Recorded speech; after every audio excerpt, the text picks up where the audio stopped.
So this week was the final straw, and Mark Carney said it, Mélanie Joly said it, and the polls proved it. Canada no longer believes the U.S. will keep its word. Canada is no longer building its future around the idea that the United States will remain a dependable partner. It's looking for new markets, new military relationship, new industrial partners, and new ways to survive the Trump's next tariff tantrum. We all know the history. For decades, the Canada-U.S. relationship ran on a basic assumption. Governments changed, presidents changed, arguments came and went, but the relationship itself was dependable. Well, Trump managed to break that assumption in less than 2 years. Sure, the border's still open, trade's still moving, Canadian and U.S. forces are still working together for now. But the automatic loyalty that once held this relationship together has been replaced by something much colder: verification, leverage, and a backup plan. Canada is moving on, with or without the USA. And one thing is certain. The public mood has changed dramatically. A new Pew Research survey found that 35% of Canadians now consider the United States a reliable partner. That's not very high. In 2022, that number was 83%. Yeah, that is not a minor decline, people. That is an utter collapse in confidence. In just a few years, the assumption that the U.S. would be there when Canada needed it has been replaced by a much more practical question. What happens if America decides it wants something from us?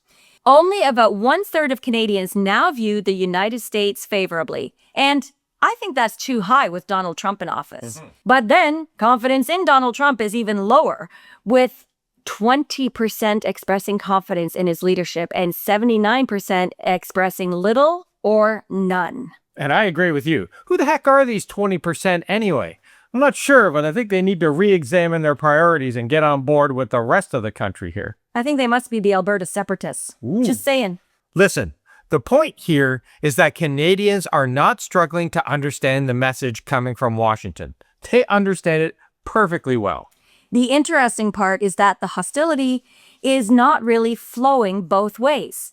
Gallup found that 80% of Americans still view Canada favorably, while only 15% view us unfavorably. Trump, he keeps trying to turn Canada into some kind of villain. And most Americans, well, they appear to be wondering, what the heck is this guy talking about? This week gave us a perfect example. Just look at what happened with Trump's threat of 50% tariffs on selected Canadian goods, including products that were supposed to be covered by CUSMA. It's a ridiculous situation, to say the least. Canada already has an agreement with the United States, and the United States is threatening to ignore that agreement while asking Canada to negotiate another one. And Prime Minister Carney has said Canada will not react before the tariffs take effect because a rushed response could make negotiations more difficult. But he's also made it clear that everything remains on the table if those tariffs do arrive. And that's a very different tone from the old Canadian habit of assuming that every single dispute would eventually be smoothed over behind closed doors. The line that really showed the Canadian public the new mindset was Carney's warning that he, the premiers, and the country would have to be convinced that any future deal was worth the paper it was written on. That sentence speaks volumes, and I'm glad it's finally officially out there. Yeah. You can still negotiate with someone you don't trust, but you stop building your entire future around their promises. You check the fine print, prepare a backup plan, and make sure that you can survive if they walk away. Canada, we're beginning to operate that way. And once a government starts asking whether any Trump agreement is even worth anything, it begins making different decisions. It starts to look in its own backyard and to other markets that will honor agreements in the future.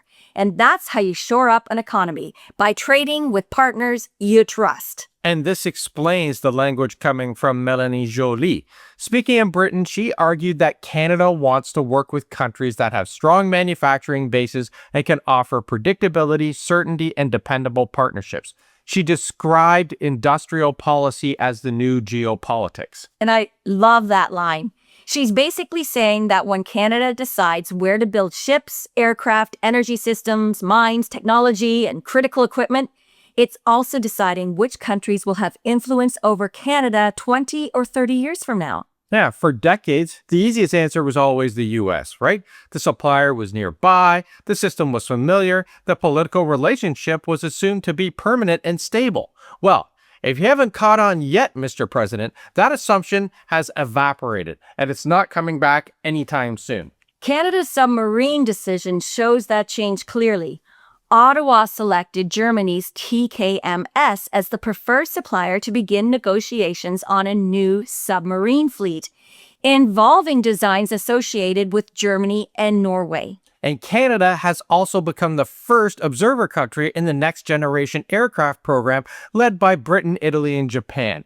These are just a couple of examples that show Canada is opening more doors because relying on one very large door has become a national risk. And that's the entire strategy in one sentence. Open more doors. Now listen, this won't change overnight. Canadian and American forces still train together, they still share intelligence, and they still defend the continent together. And that's a good thing. But cooperation and dependence are two different things. Canada can remain an ally while building more options. A country is always a stronger ally when it can bring its own capabilities to the table instead of arriving with a shopping list and a credit card. The recent submarine exercise near Hawaii made that distinction especially clear.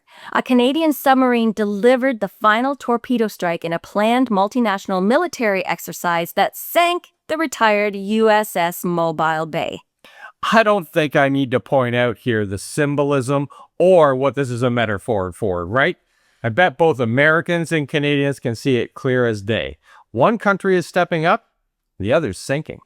Well said, Dave.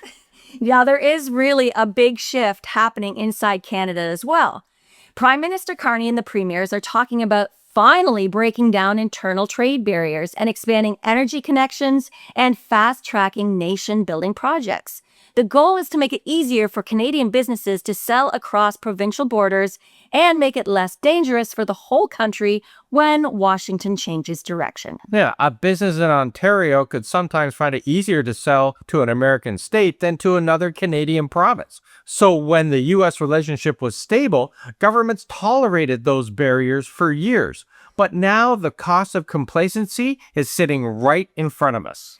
If Washington can suddenly place a tariff on Canadian products, Canada needs more customers, clearly. If one province has an energy surplus and another province needs energy, well, Canada needs the infrastructure to connect them. If Canadian businesses are trapped behind provincial barriers while American companies move across one massive market, Canada is choosing weakness for no good reason. And this is where the argument becomes larger than Donald Trump. Presidents change, cabinets change, election results change. But once Canadian companies build new relationships with Europe, Asia, and the Middle East, those connections, they don't disappear simply because a future American president suddenly decides to use a nicer tone.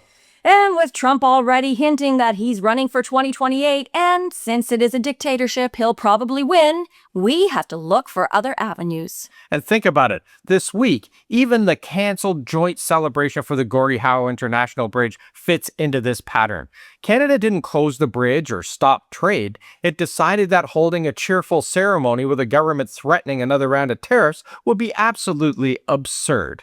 To some, it was a small gesture, but it reflected a much larger mood.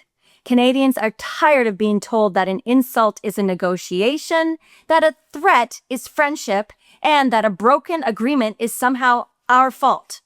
There are only so many times a country can be slapped in the face and then asked to smile for the ribbon cutting. Yeah. No way, Donnie. No.